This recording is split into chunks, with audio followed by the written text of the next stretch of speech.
ओम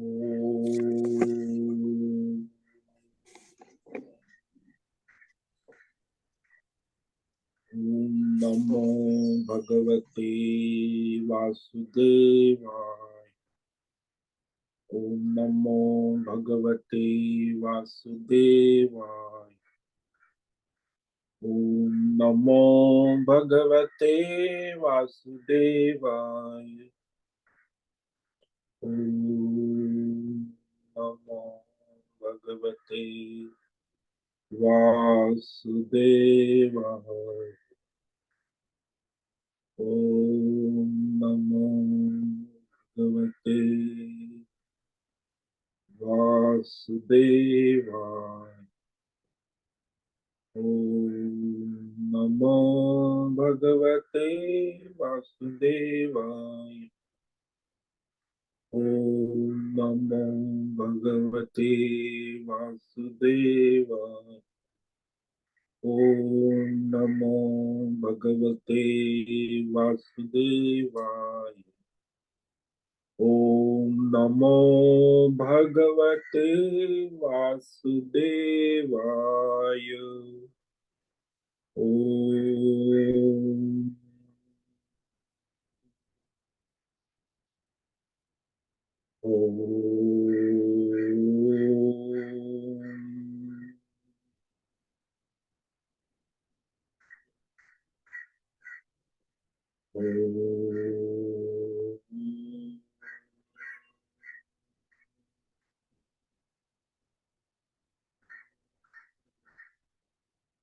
ओम श्री परमात्मने नमो नमः। ओम गंगणपतये नमो नमः। ओम गुरुभ्यो नमो नमः। ओम सहनाववतु सहनौ भुनक्तु सह वीर्यं करवावहै तेजस्विनावधीतमस्तु मा विद्विषावहै। ओम शांति शांति शांति। सदाशिव समारंभं शंकराचार्य मध्यमा अस्मदाचार्य पर्यन्तां वंदे गुरु परंपरां। वंदे गुरु परंपरां। ओम पार्थाय प्रतिबोधितां भगवतां नारायणेन स्वयं व्यासेन ग्रथितां पुराणं मध्ये महाभारत अद्वैतामृतवर्षिणीं भगवतीम् अष्टादशाध्यायिनीम् अम्ब त्वामनुसन्दधामि भगवद्गीते भवद्वेषिणि वसुदेवसुतं देवं कंसचाणूरमर्दनं देवकी परमानन्दं कृष्णं वन्दे जगद्गुरुं। नमस्ते परमं ब्रह्म सच्चिदानंद रूपाय निर्गुणाय नमस्तुभ्यं। ओंकाराय नमो नमः। ओंकाराय नमो नमः। सर्वे दुर्गाणि तरन्तु सर्वे भद्राणि पश्यन्तु सर्वे सद्बुद्धिमाप्नोतु सर्वे सर्वत्र नंदतु। ओम तत्सत। ओम ओम ओम। आप सभी ऑनलाइन नेटवर्क पर उपस्थित भगवद गीता श्रवण साधकों को आज प्रातः का अभिवादन अभिनंदन अभिवंदन। हरि ही ओम हरि ही ओम हरि ही ओम। तो हम सबको आज का यह दिव्य दिन तन मन धन जन देश काल विषय वस्तु परिस्थिति अवस्थाएं अध्यात्म भौतिक दैवी क्षेत्र व्यष्टि समष्टि सभी को अपने अपने पूर्व में अनंत जन्मों में किए हुए संचित पाप पुण्य धर्म अधर्म मिश्र कर्म के पके हुए फल स्वरूप में वर्तमान में आज सभी को अपने अपने प्रारब्ध अनुसार परमेश्वरी अचिंत्य योग माया के माध्यम से प्रसाद स्वरूप में प्राप्त हुआ है। अतः आज का यह दिव्य दिन परमार्थ हेतु निष्काम सेवा यज्ञ, देव यज्ञ, ऋषि यज्ञ, पितृ यज्ञ, मानवता यज्ञ, भूत प्राणी यज्ञ, सात्विक दान, शारीरिक वाचिक मानसिक तम, निष्काम कर्म योग, ध्यान योग, भक्ति योग, ज्ञान योग, साधना, स्वाध्याय, वेद शास्त्रों का अध्ययन, अध्यापन, उपासना, आराधना के लिए समर्पित करे और करवावे। अत्यंत दुर्लभ मनुष्य जीवन को परमार्थ हेतु सार्थक करे और करवावे। आज विक्रम संवत 2080 माघ मास कृष्ण पक्ष की नवमी तिथि है, सुबह 8:13 तक। उसके बाद आज दसवीं तिथि भी है, जो कल सुबह 6:30 तक। आज है मूल नक्षत्र, जो दोपहर को 3:58 तक है। उसके बाद पूर्व आषाढ़ नक्षत्र लग जाता और यहाँ वर्षा ऋतु चल रही है। वर्षा 2 दिन से और वातावरण न्यूनतम तापमान 10 डिग्री रहा और अधिकतम तापमान 18 डिग्री रहा। वायु की गति 10-15 किलोमीटर प्रति घंटा चल रही। ईस्वी सन 2024 4 मार्च 2024 सुबह के 7 बजने वाले। कलयुग का प्रथम चरण 5248वां वर्ष, 7वां वैवस्वत मनवंतर, श्वेत वराह कल्प, ब्रह्मा जी का 26वां दिन और 51वां वर्ष अभी अभी चल रहा है। तो ऐसे अनंत कोटि ब्रह्मांडीय परमेश्वरी अचिंत्य योग माया में हमारा यह एक ब्रह्मांड, इस ब्रह्मांड में यह पृथ्वी लोक में समुद्र के ऊपर जम्बू द्वीप में विश्व का एकमात्र वैदिक राष्ट्र भारत में उत्तर हिमालय प्रांत, उत्तराखंड राज्य में टिहरी जिले में हिमालयन शिवालिक पर्वतमाला के अंतर्गत मणिकूट पर्वत के ऊपर नीलकंठ महादेव के सामने, ऋषिकेश नगरी में मुनि की रेती प्रांत में शीशम जाड़ी, अवधूतवाड़ा आश्रम के सी ब्लॉक के 5 नंबर कमरे से पहले माले से गंगा किनारे से हम स्वामी उत्तमानंद सरस्वती भगवद गीता के आचार्य शिष्य स्वामी चिन्मयानंद सरस्वती महाराज चिन्मय मिश्र, कैलाद्वैत वेद व्यास भगवत पाद शंकराचार्य की श्रृंगेरी संन्यास परंपरा से शिक्षित दीक्षित सनातन वैदिक भारतीय हिंदू धर्म अनुसार संपूर्ण भगवद गीता ज्ञान यज्ञ ऑनलाइन चैतन्यमय जीवन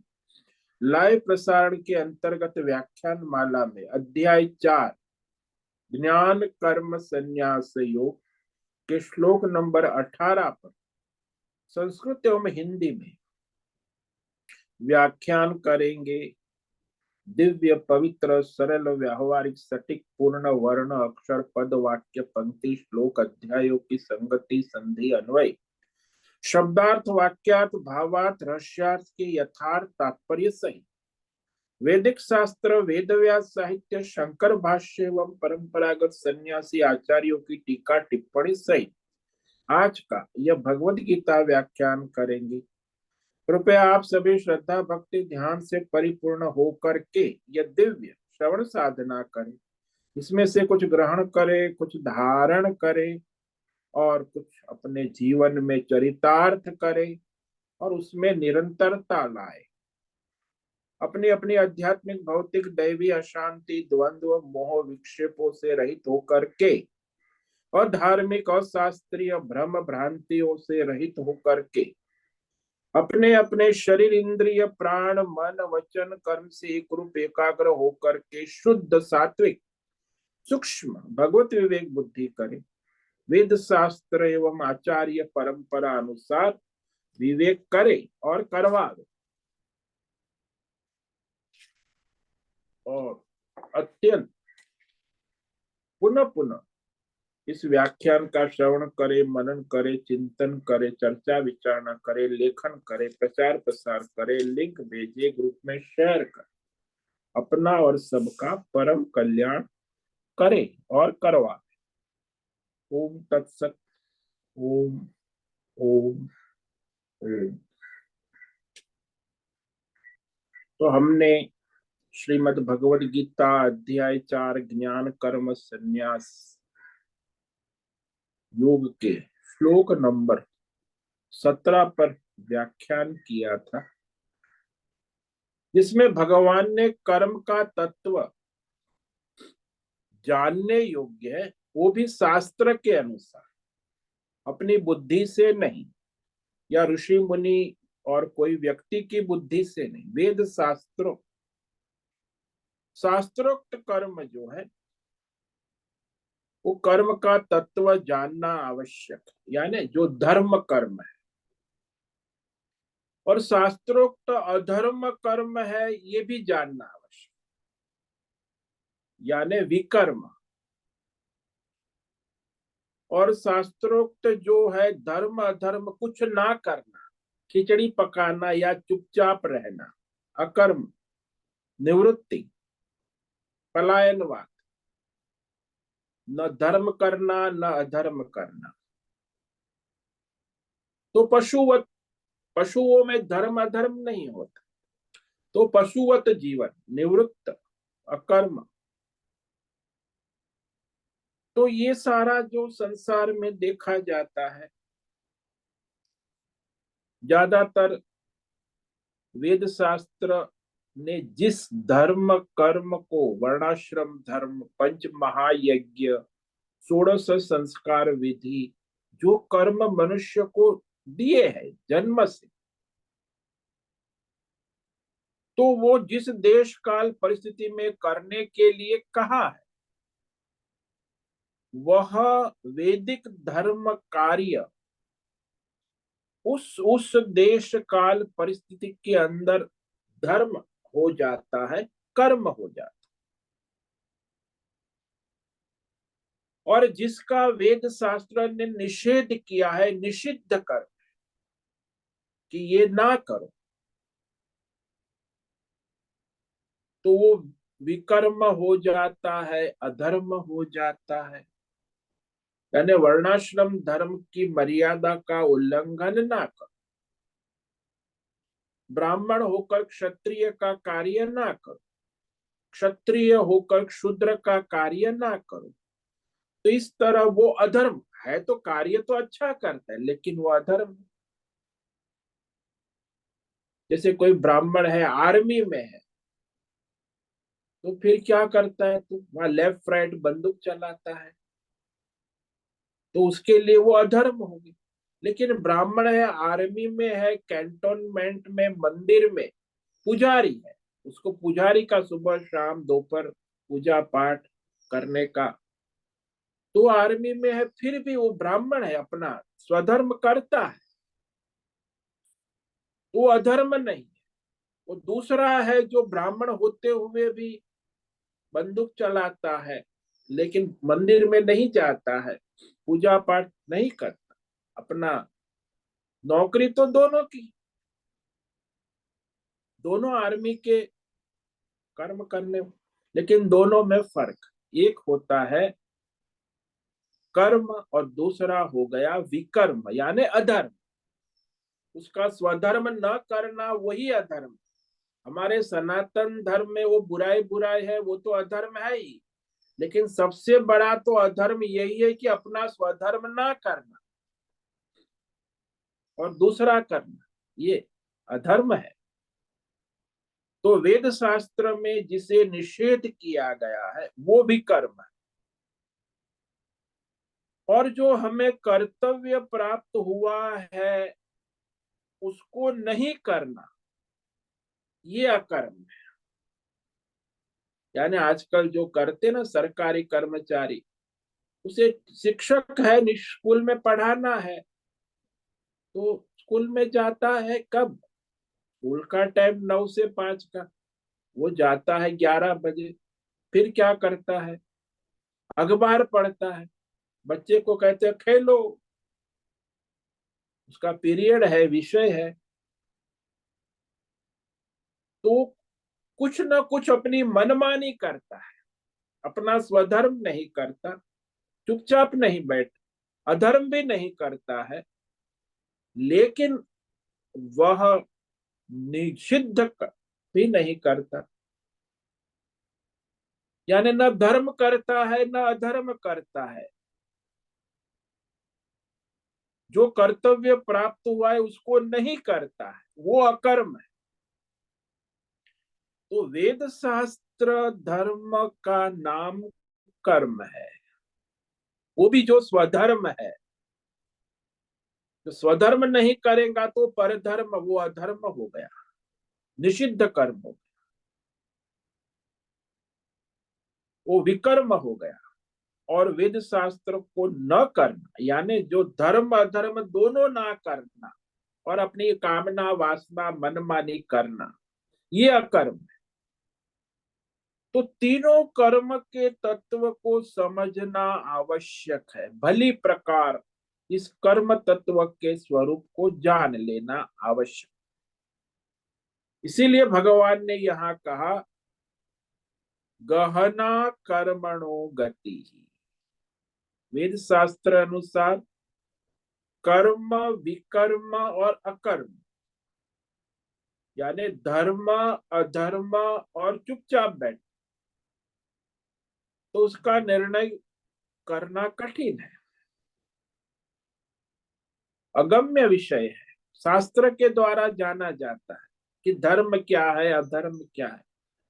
बिना वेद शास्त्र के उसे कोई अपनी बुद्धिमानी से ठीक से नहीं जान सकता, नहीं समझ सकता। स्वयं बड़े बुद्धिमान है तो भी, कोई ऋषि मुनि भी इसे जानना समझना असंभव है। इसीलिए कर्म का तत्व केवल वेद शास्त्र के द्वारा ही जाना जाता। तीनों की गति या वास्तविकता वेद शास्त्र से ही पता चलता है, तभी जान सकते हैं। इसीलिए इसे गहन कहा, अगम्य कहा। भगवान ने कर्मण कहा कि भाई वेद धर्म कर्म तत्व का निश्चय यदि आपको हो गया कि मेरा स्वधर्म ब्राह्मण धर्म है, तो आपको फिर विकर्म का भी विवेक हो जाएगा और चुपचाप रहने का भी, अकर्म का विवेक भी हो जाएगा। क्योंकि स्वधर्म का विवेक जिसको हो गया तो उसे पर धर्म का विवेक भी हो जाता है, और विकर्म और अकर्म का विवेक भी हो ही जाता है अपने आप। तो वेद ने जो कहा है उस अनुसार अपना स्वधर्म बन जाता है। तो यह स्वधर्म है, कर्म के द्वारा ही अकर्म और विकर्म का रहस्य समझ में आ जाए तो उपलक्षित हो गया। तीनों का तत्व समझना आवश्यक है, वो भी वेद शास्त्र के द्वारा ही जाना जा सकता है और किसी माध्यम से नहीं।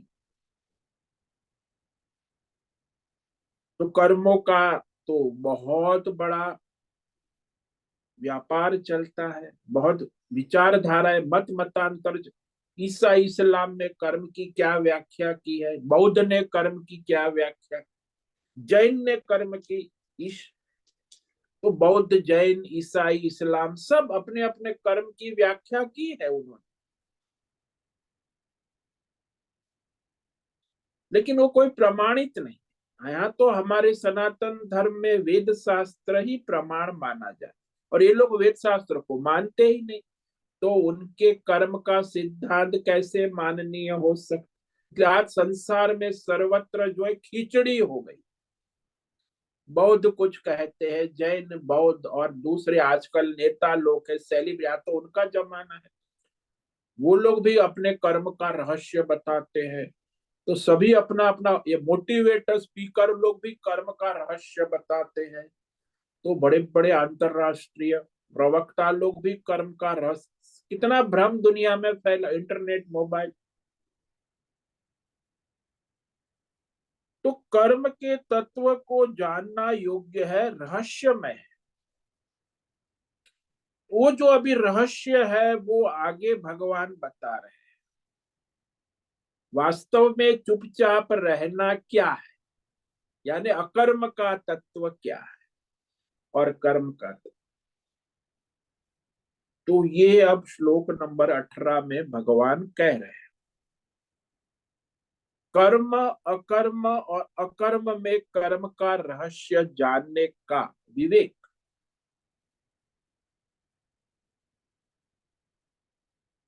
कर्मण्य कर्म पश्चेत अकर्मणि च कर्म यः स बुद्धिमान मनुष्येषु स युक्त कृष्ण कर्म कृत।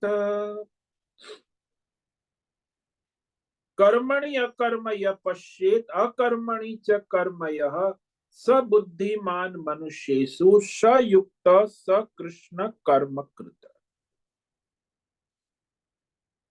तो भगवान का पहला वाक्य, यह कर्मणि अकर्म पश्य, जो विवेकी बुद्धिमान मनुष्य कर्म में अकर्म को देखता है। पश्चित यानी जानता है। देखना यानी आंखों से चश्मे से देखना नहीं, पश्चित का मतलब है जानता है। और जो अकर्मणि कर्म और जो अकर्म में कर्म को जानता है, वह इस मनुष्य लोक में सभी मनुष्यों में सब मनुष्येषु बुद्धिमान, वो सभी मनुष्यों में बुद्धिमान है, यानी तत्व ज्ञानी है, आत्मज्ञानी है। क्योंकि वो परमात्मा से जुड़ा, सयुक्त है, वो परमात्मा से जुड़ा हुआ है।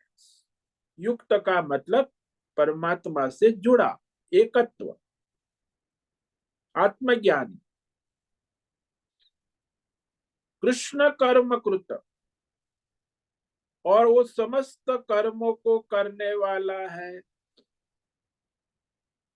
यानी सारे कर्मों का साक्षी दृष्टा है।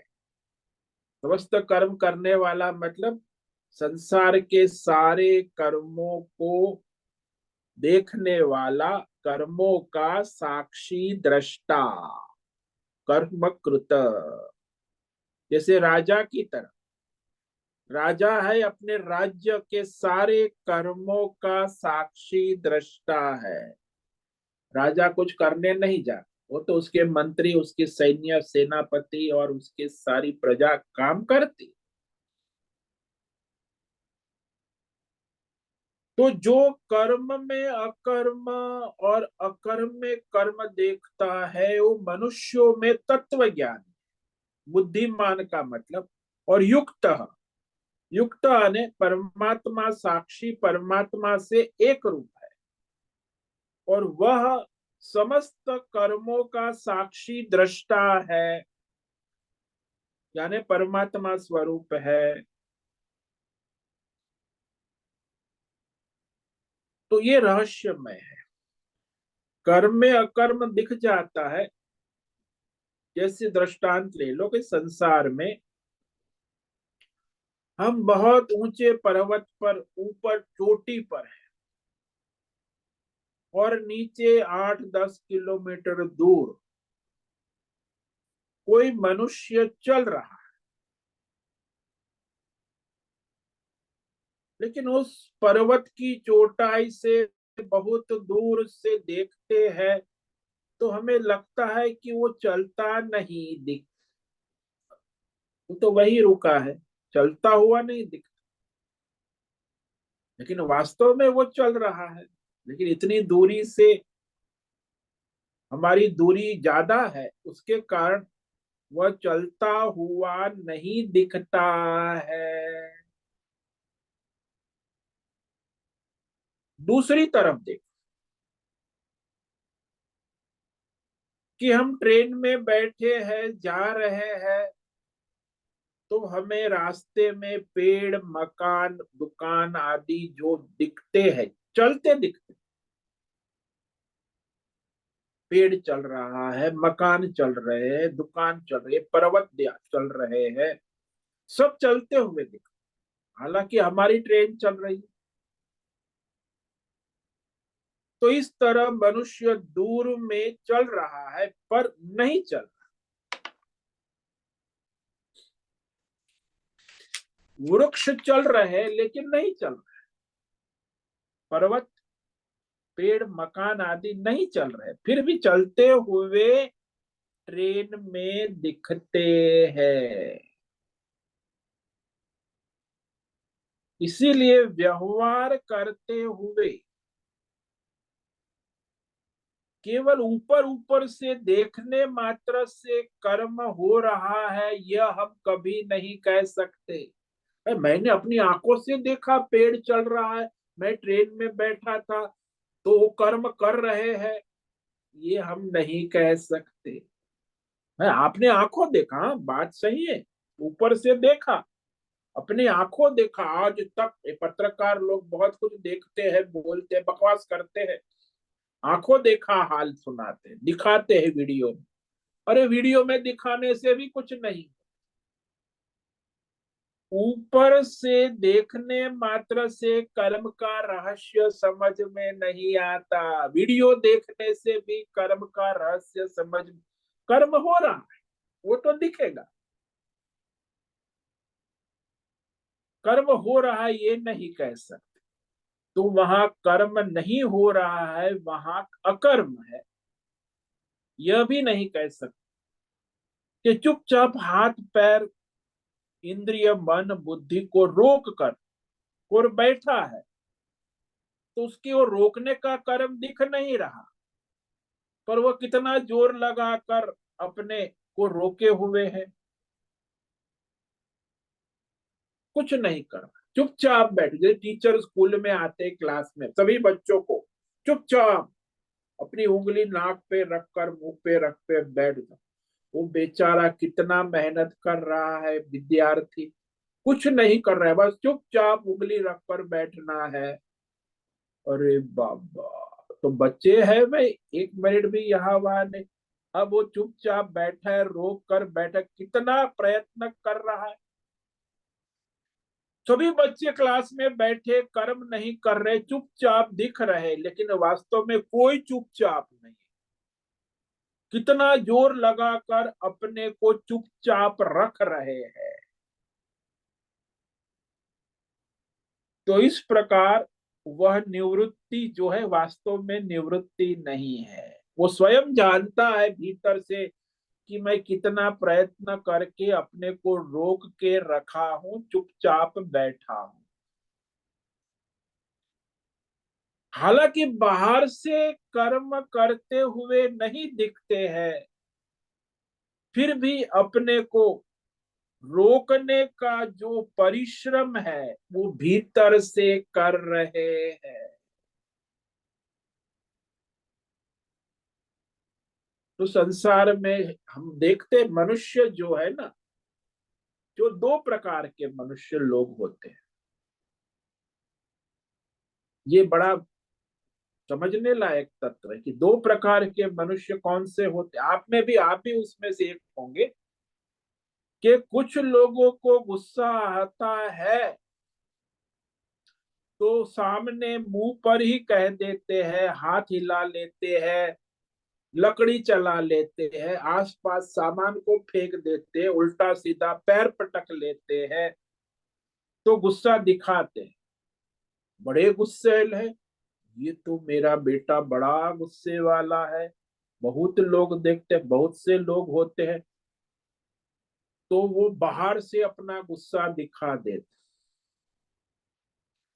और दूसरे बहुत लोग ऐसे होते जिससे अंदर से गुस्सा तो बहुत आता है, परंतु बाहर से चुपचाप बने रहते हैं, क्योंकि वो गुस्सा को रोकने के लिए भी खूब जोर लगाते, गुस्सा व्यक्त न करे। बाहर से तो वे क्रोध नहीं करते दिखाई देते हैं, पर वो अंदर से तो क्रोध से भभक रहे हैं, क्रोध से भरे हुए हैं। तो ये बड़ा आश्चर्य है संसार। तो एक महात्मा ने कहा कि वो एक बार एक गांव में विद्यालय का उद्घाटन करने गए थे। अब गांव है, विद्यालय को कुछ थी नहीं, पहली विद्यालय का उद्घाटन।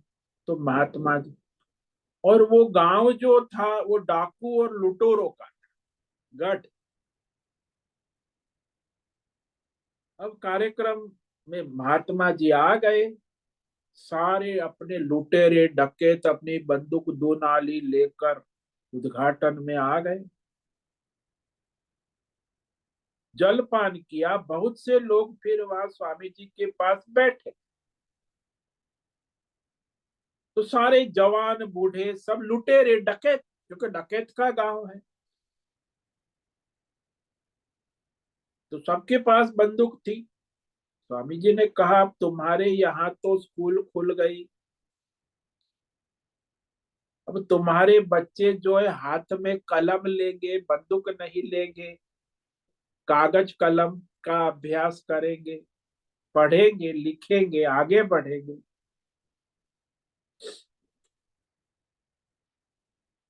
तो तुम्हारे बच्चों को डकैती लूट मार काट नहीं करनी हो। तो वहां एक समझदार बूढ़ा बुजुर्ग खड़ा हो गया, बोला स्वामी जी आप बात तो ठीक कर रहे हैं, क्या ये ठीक हो गया स्वामी? हम लोग तो कम से कम किसी की छाती पर बंदूक रख कर डकैती करते हैं, लूट मार करते हैं, ये तो ठीक है। लेकिन ये लोग कागज पेन पर पढ़ लिख कर जब बड़े होंगे तो फिर वह कुर्सी टेबल पर बैठकर कागज कलम से हमसे ज्यादा लूट मार डकैती करेंगे। वो बूढ़ा था लेकिन बड़ा समझदार था। तो स्वामी जी ने कहा हाँ बात तो सोचने वाली है। तो आज पता चलता है कि वो जो कह रहा था वो सही है। जितनी डकैती डकैत लोग करते हैं उससे कई गुना ज्यादा आज ये पढ़े लिखे कॉरपोरेट वर्ल्ड वाले सारे सारी दुनिया को, प्रकृति को, मानव जात को लूट रहे हैं। वही कागज कलम पढ़े लिखे।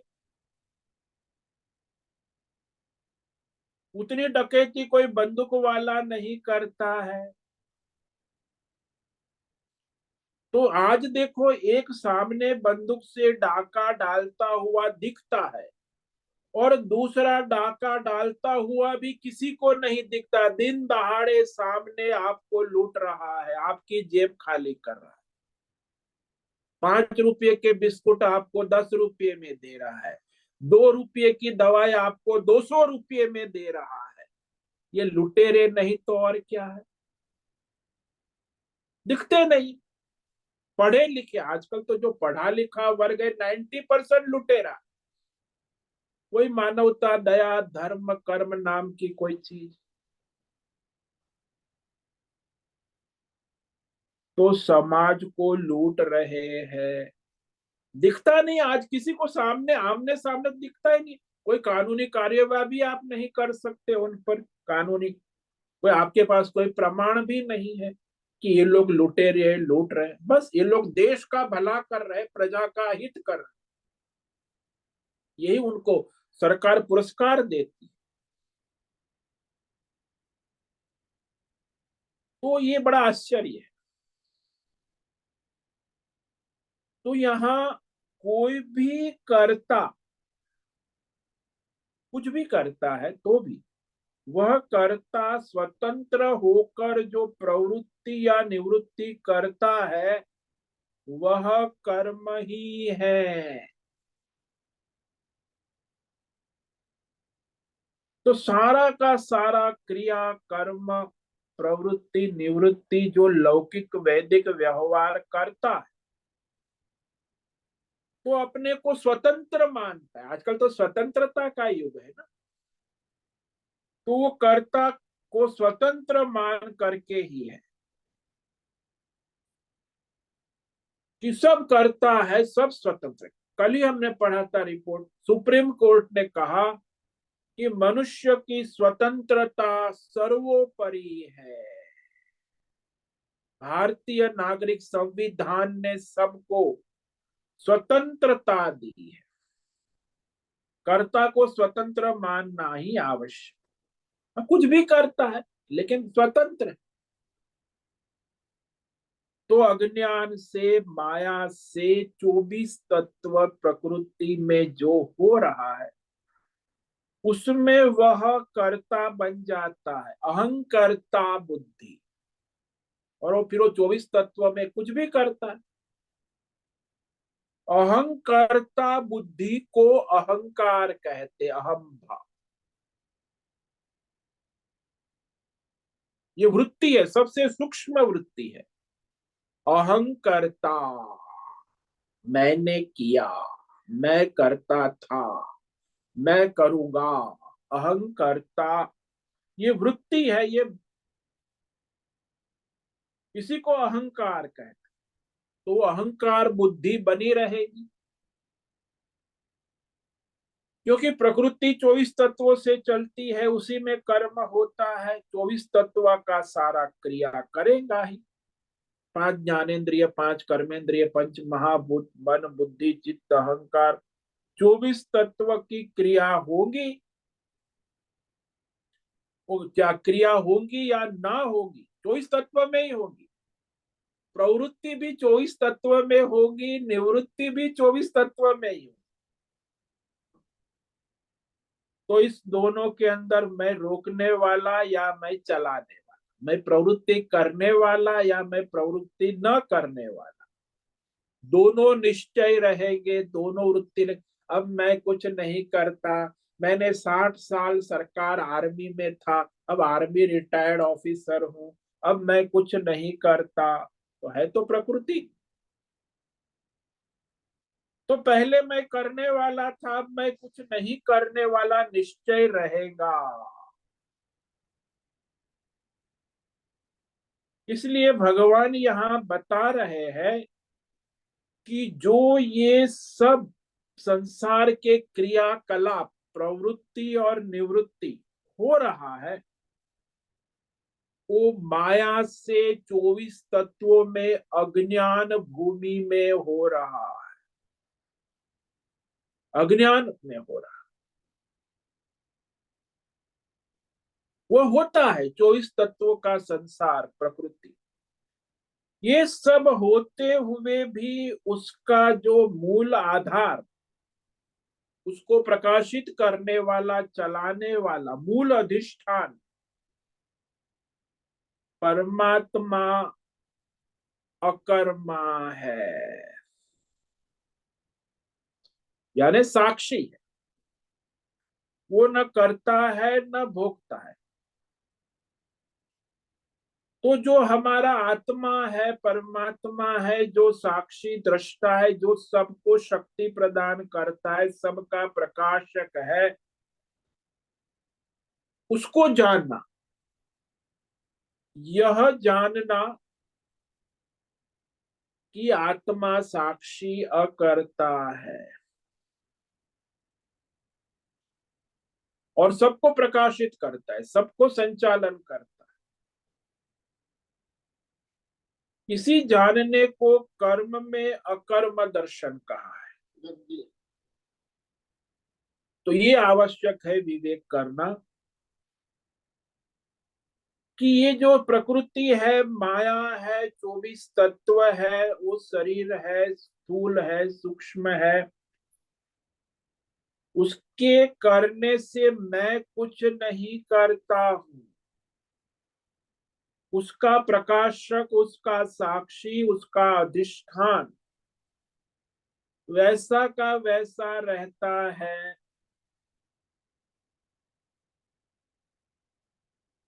उसमें कोई विकार नहीं हो। इसके लिए आप दृष्टांत ले लो ना। कि ये पंखा घूम रहा है तो बिजली का करंट तो जैसा है वैसा रहता है। बिजली नहीं घूमती, कर्म में अकर्म। पंखा कर्म कर रहा है, बिजली अकर्म है, तो मूल अधिष्ठान में कोई कर्म नहीं है।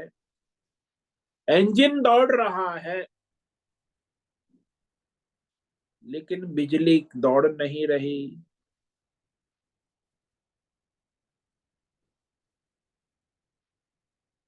वृक्ष दौड़ रहे हैं ऐसा लग रहा है लेकिन दौड़ नहीं रहे। ट्रेन दौड़ रही है।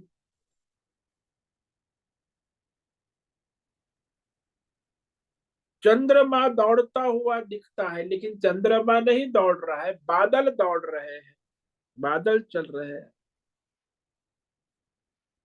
पात्र कलाकार के साथ है लेकिन पात्र कर्म करता हुआ दिखता है, कलाकार कुछ नहीं करता है, वो अकर्मा है, साक्षी है।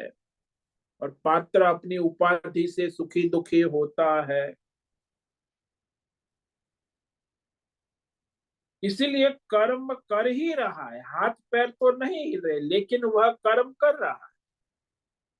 तो वैसे मनुष्य संसार में कर्म और अकर्म, प्रवृत्ति और निवृत्ति दोनों का साक्षी आत्मा है। तो यहाँ कर्म और अकर्म का जो अधिष्ठान परमात्मा साक्षी को जानता है, उसे भगवान ने बुद्धिमान कहा। कर्म और अकर्म, प्रवृत्ति और निवृत्ति के जो मूल आधार अधिष्ठान साक्षी परमात्मा तत्व को जो जानता है वह आत्मज्ञानी है, वह बुद्धिमान। दुनिया में वही बुद्धिमान है भगवान की दृष्टि में, परमात्मा की दृष्टि, क्योंकि वो परमात्मा से जुड़ा हुआ, युक्त कहा ना कि परमात्मा के तत्व से युक्त है, यानी जुड़ा हुआ है। योगी, योगी का मतलब वही होता है जो परमात्मा से जुड़ा हुआ है, वो योगी। युक्त का मतलब योगी होता है। आजकल जो योगा योगा योगा चल, वो तो सब भोगी है, वो कोई योगी नहीं है। परमात्मा से जुड़ा हुआ योग, युक्त, उसी ने समस्त कर्मों को कर लिया है। स कृष्ण कर्म कृत।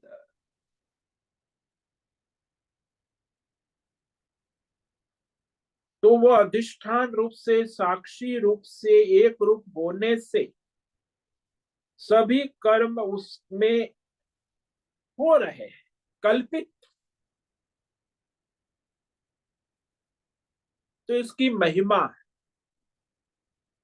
कि पात्र के सारे कर्म कलाकार कर रहा है क्योंकि वही उसका मूल आधार है। ऐसे ही जीवात्मा के सारे कर्म उसी की आत्मा के द्वारा प्रकाशित हो रहा है। तो अधिष्ठान परमात्मा साक्षी रूप से स्थित हो जाना ही हमारे सारे कर्मों को कर लेना है, सारे प्रवृत्ति निवृत्ति को पार कर लेना है।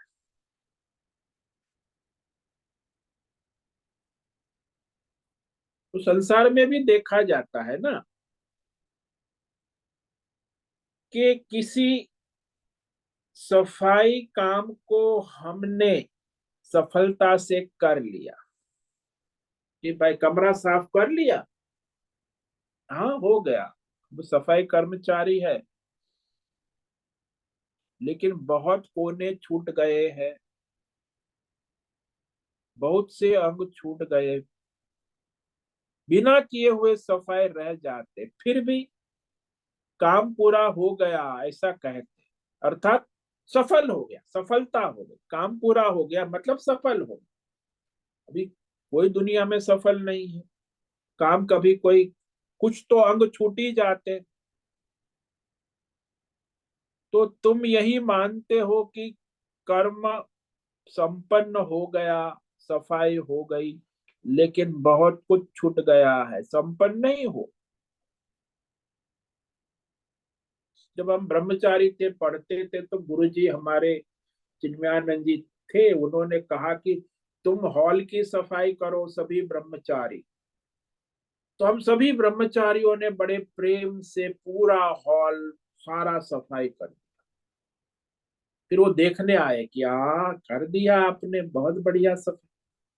तो हम लोग बड़े उत्साह में थे। तो उन्होंने एक फोटो को उठाया और पीछे दिखाया, तो पीछे जाले लगे हुए थे, धूल।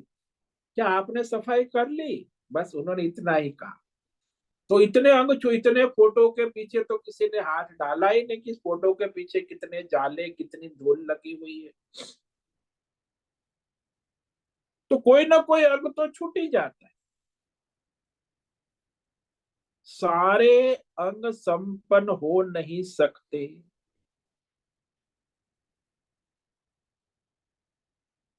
तो इस तरह फिर भी हम कर्म पूरा हुआ ऐसा कहते हैं कि फल उत्पन्न करते हैं, कर्म फल उत्पन्न हो गया, सफल हो गया। इसी प्रकार सारे कर्मों का अंतिम परिणाम परमात्मा के साक्षी स्वरूप में स्थित होना है। तो इस परमात्मा के साक्षी स्वरूप, जो हमारा स्वयं का साक्षी स्वरूप में स्थिर हो गए, तो सारे ब्रह्मांड के सारे कर्म कर ही लिए। कृष्ण कर्म कृत, साक्षी रूप से स्थिर हो गए तो सारे कर्म कर लिए। स कृष्ण कर्म कृत। तो इस प्रकार आज हमने इस श्लोक पर विचार किया है और आगे कल विचार करेंगे। ये बड़ा रहस्यमय श्लोक है, इसमें बहुत चर्चा विचारणा हुई है। बड़े आचार्यों ने बड़े बड़े लंबे लंबे 10 20 25 पदों में व्याख्याएं की है। कर्म और अकर्म का तत्व इस श्लोक में भगवान ने प्रकट किया। तो इसे समझ लिया तो समझो कि बात बन गई। कर्म और अकर्म का रहस्य। तो आज इसे संक्षेप में देख लेते, इस पर कल और विचार करेंगे। कर्मण्य कर्म यः पश्येत् अकर्मणि च कर्म यः स बुद्धिमान मनुष्येषु स युक्त कृष्ण कर्म कृत। तो भगवान के प्रत्येक वाक्य बड़े महत्व के। पहला वाक्य, यह कर्मणि अकर्म पश्य, इस श्लोक में, कि जो मनुष्य कर्म में अकर्म को देखता, देखता है मतलब जानता है, च यह अकर्मणि कर्म, और जो अकर्म में कर्म के स्वरूप को देखता है मतलब जानता है, वह संसार में सभी मनुष्यों में, मनुष्येषु, संसार के सभी मनुष्यों में बुद्धिमान, तीन विशेषण दिए, बुद्धिमान युक्त कृष्ण कर्म। एक तो बुद्धिमान है यानी तत्वज्ञानी है, एकत्व दर्शन करता है। दूसरा वह युक्त है यानी नित्य परमात्मा से जुड़ा हुआ है। युक्त का मतलब योगी, जुड़ा हुआ है। कृष्ण कर्म कृत, और सभी कर्मों को करने वाला है, सारे ब्रह्मांड के सभी कर्मों को करने वाला। तो वह कृष्ण कर्म कृत का यानी सारे कर्मों का साक्षी दृष्टा रूप राजा। जैसे राज्य में राजा जो है, राज्य का साक्षी है, मंत्री मंडल अपना कार्य करता है, सेनापति सेना मंडल अपना कार्य करती है, राजघराना परिवार वाले, उसकी रानी साहिबा, राजकुमार, उसकी माँ बहन, सब अपना अपना काम करते हैं। राजा सबका साक्षी है, साक्षी दृष्टा भी है, साक्षी कर्ता भी है, साक्षी ज्ञाता भी है। यानी राजा सब कुछ करता है और राजा कुछ भी नहीं करता है, इसीलिए वो राजा है। कृष्ण कर्मकृत। तो किसी भी राज्य में राजा ही कृष्ण कर्मकृत होता है। तो इस तरह आज हमने विचार किया, कल आगे विचार करेंगे। ओम नमो नारायणाय, ओम नमो नारायणाय, ओम नमो नारायणाय, ओम नमो नारायणाय, ओम नमो नारायणाय। कायेन वाचा मनसेन्द्रियैर्वा बुद्ध्यात्मना वा प्रकृते स्वभावात् करोमि यत् यत् सकलं परस्मै नारायणायेति समर्पयामि। ओम सर्वे भवन्तु सुखिनः, सर्वे सन्तु निरामयाः, सर्वे भद्राणि पश्यन्तु, मा कश्चित् दुःखमाप्नुयात्। अस्तु मा सद्गमय, तमसो मा ज्योतिर्गमय, मृत्योर्मा मृतंगमय। ओम पूर्णमद पूर्णमिदं पूर्णात् पूर्णमुदच्यते, पूर्णस्य पूर्णमादाय पूर्णमेवावशिष्यते। ओम शांति शांति शांति। शंकरं शंकराचार्यं केशवं बादरायणं सूत्र भाष्य कृतौ वंदे भगवन्तौ पुनः पुनः। ईश्वरो गुरुरात्मेति मूर्ति भेद विभागिने व्योमवद्व्याप्तदेहाय दक्षिणामूर्तये नमो नमः। ओम गुं गुरुभ्यो नमो नमः। ओम तत्सत् ब्रह्मार्पणमस्तु। ओम ओम ओम।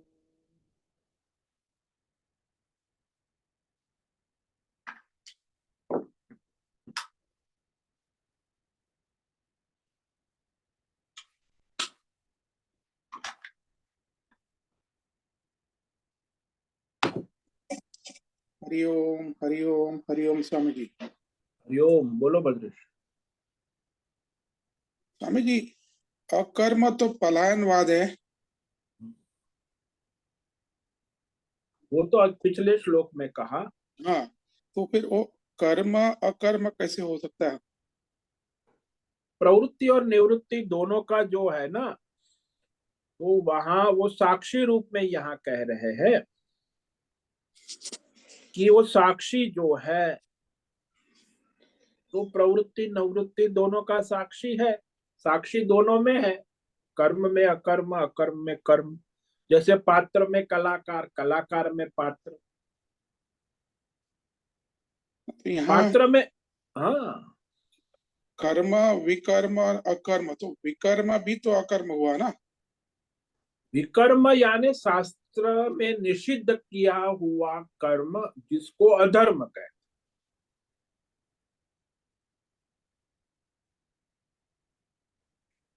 आपको ब्राह्मण क्षत्रिय वैश्य वेद शास्त्रों में जो विधान किया है वो न करना और अपनी मनमानी करना, ये विकर्म है। हाँ, तो कर्म विकर्म विकर्म दोनों का साक्षी तो अकर्म ही हुआ ना। हाँ, दोनों का साक्षी या तो वो चुपचाप बैठेगा वो भी, और या तो साक्षी आत्मा।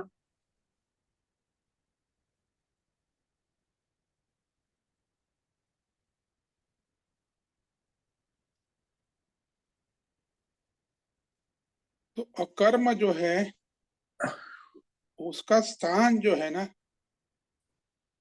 वो सूक्ष्म है कर्म और विकर्म से।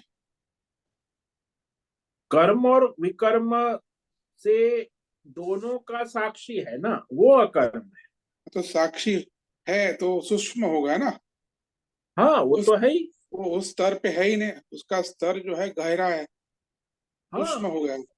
वो तो साक्षी है, उससे रहित है, उससे परे है, उसका प्रकाशक है। जैसे राजा है, राजा तो राज्य से सूक्ष्म ही है ना, मंत्रिमंडल से भी सूक्ष्म है, सब कार्य होते हैं, सेनापति सैन्य से भी सूक्ष्म, रानी साहिबा से भी सूक्ष्म है, राजघराने से भी सूक्ष्म है। राजा तो पूरा उसी का साक्षी है ना। हाँ तो यहाँ अकर्म जो है, सूक्ष्म अवस्था में तो अ, पलायनवाद नहीं हो सकता है। आत्मक अवस्था में पलायन, अज्ञान अवस्था में पलायनवाद हो सकता है, हम्म ज्ञान अवस्था में नहीं। हम्म ये दोनों में फर्क पड़ता हम्म है। ज्ञान अज्ञानी अवस्था में। है तो पलायनवाद है, और आत्मज्ञानी है तो पलायनवाद नहीं है, वो तो परमात्मा स्वरूप है, साक्षी। हम्म इसलिए ये लोग जो रिटायर्ड होके अकर्म में जो चुपचाप बैठे तो हैं। कर्म का यहाँ दो विवेक है, हाँ, ज्ञान के संदर्भ में और अज्ञान के संदर्भ में। हाँ जी, हाँ जी, हाँ जी, हाँ जी। अज्ञान के संदर्भ में पलायनवाद होगा, और ज्ञान के संदर्भ में आत्मज्ञान होगा। वो आत्मज्ञानी, मुक्त। इस श्लोक में वो कर्म उस ज्ञान के संदर्भ में भगवान बता रहे हैं। हाँ, आत्मज्ञान के संदर्भ में, और और वहां जो है वो अज्ञान के संदर्भ में, क्योंकि अज्ञानी ये का स्तर पलायन। अलग हो गया ना, ज्ञान अज्ञान का पूरा स्तर अलग हो गया। हाँ, दोनों दोनों की दृष्टि, दोनों का व्यवहार अलग हो गया, दोनों का स्तर अलग हो गया।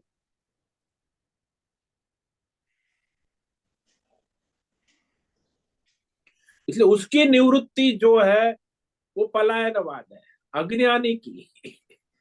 और हम्म ज्ञानी की निवृत्ति है वो आत्मज्ञान है, हम्म साक्षी है, दृष्टा है। हम्म। असंग भाव, हाँ, असंग, अनासक्त कहो, मुक्त अनासक्त, कहो, असंग, मुक्त कहो। मुक्त, हम्म, तटस्थ, साक्षी। हाँ, हम्म। तो यहाँ अकर्म जो है उसकी दो परिभाषा हुई, एक ज्ञान की संदर्भ में और एक अज्ञान के संदर्भ में। हाँ जी, हाँ जी, हाँ जी। तो पिछले श्लोक में थम उसे जो दिया है वो दोनों हो सकता है, दोनों व्याख्या वहां भी हो सकती है, यहाँ भी हो सकती है। इस श्लोक, नहीं, यहाँ अज्ञानी, इस श्लोक में तो ज्ञान के संदर्भ में हो गया ना, क्योंकि कर्म अकर्म है। हाँ, यहाँ तो कर्म ज्ञान के संदर्भ में ही होगी। वो इस श्लोक में पिछले तो श्लोक ज्ञान के में, संदर्भ में ही होगी। पिछले श्लोक में ज्ञान और अज्ञान, अज्ञान के संदर्भ में होंगी। हम्म पिछले श्लोक में ज्ञान के संदर्भ में भी हो सकती। हाँ,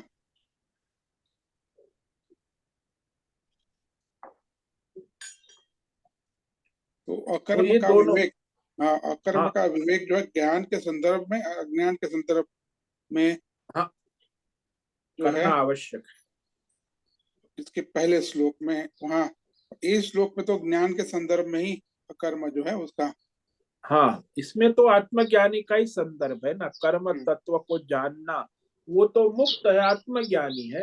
वही रहस्य बता रहे कि वही कृष्ण कर्म कृत, वो तो वो सारे कर्म करने वाला वही है सत, वो तो सारे कर्मों से मुक्त है। फिर वो जो भी कर्म करता है लोक कल्याण, लोक हित के लिए होता है, उसमें कोई कामना वासना नहीं है। हाँ, तो अनासक्त है, साक्षी है। हाँ, हाँ, तो निष्काम होता है, जो भी कर्म है सबके हित भले के लिए, कल्याण हम्म, के लिए। उसमें कर्म भी होता है तो, बट मूल तो उसका अकर्म ही है, हाँ, साक्षी है। वो साक्षी है, अकर्म है, उसमें कोई कर्म नहीं होता। कर्म में वो अकर्म ही है, और अकर्म में से ही सारे कर्म का निर्माण होता हाँ जी, हाँ जी, हाँ जी, वो वहीं से वो चाला, दोनों का है। यहाँ तो विवेक होता है। इस श्लोक में ज्ञान का ही संदर्भ है, उसके ज्ञान के संदर्भ में ही इसका विवेक हो सकता है इस श्लोक का। हाँ, वो जानने का फल तत्व ज्ञान, कर्म तत्व से जानने का फल ज्ञानी है ना, हम्म। वो नहीं, ज्ञानी के संदर्भ में। अकर्म कर्म और कर्म अकर्म का विवेक हो सकता हाँ जी, हाँ जी, हाँ जी। एक तो है। ज्ञान के अज्ञानी, ये तो न वो विवेक नहीं हो सकता, नहीं अज्ञान के फिर तो संदर्भ में खिचड़ी कर्म। हो जाएगी ना। हाँ, तो पिछला श्लोक है उसमें अज्ञानी का तत्व है और इस श्लोक में है आत्मज्ञानी का स्वरूप। तो अकर्म का इस तरह व्याख्या हो सकती है, क्योंकि ज्यादातर अज्ञानी लोग ही तो पलायनवाद में रहते हैं ना। हाँ, वो तो अज्ञान जो है वो तो पलायन का ही मूल है।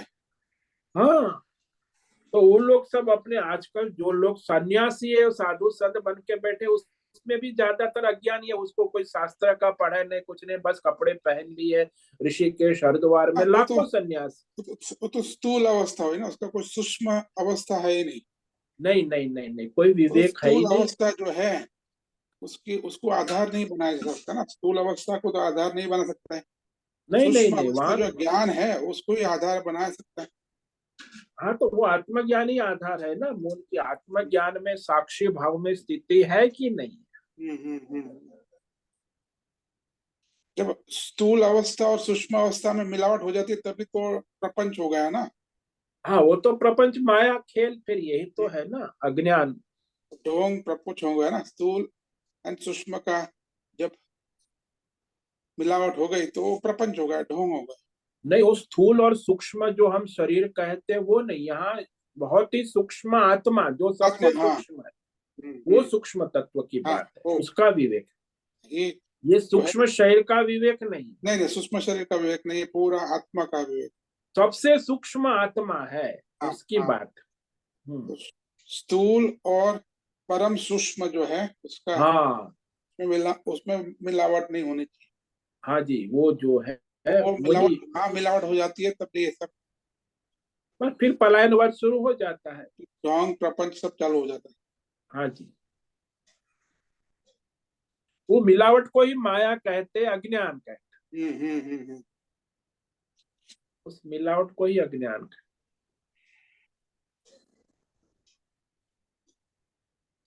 हाँ स्वामी जी, बड़ा गहन विवेक है और क्लियर हो रहा है। बहुत बहुत हाँ धन्यवाद। जी, ओम हाँ जी। नमो नारायणाय। ओम नमो नारायण।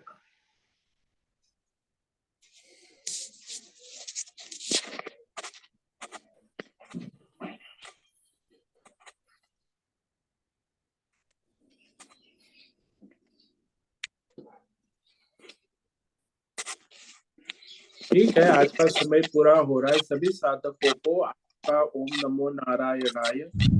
सबको सभी आज का ओम नमो नारायण। ओम नमो नारायण। सभी सभी साधक को नमो नारायण। ओम नमो नारायण स्वामी। नारायण सभी ओम साधकों नमो नारायण को आज स्वामी जी। नमो नारायण। बहुत से निवेदन है, आज का सत्संग पूर्ण करें। ओम नमो नारायणाय। आज का यह दिव्य सत्संग हम यही पूर्ण करते हैं। सभी साधकों को ओम नमो नारायणाय। सभी साधकों को ओम नमो नारायणाय।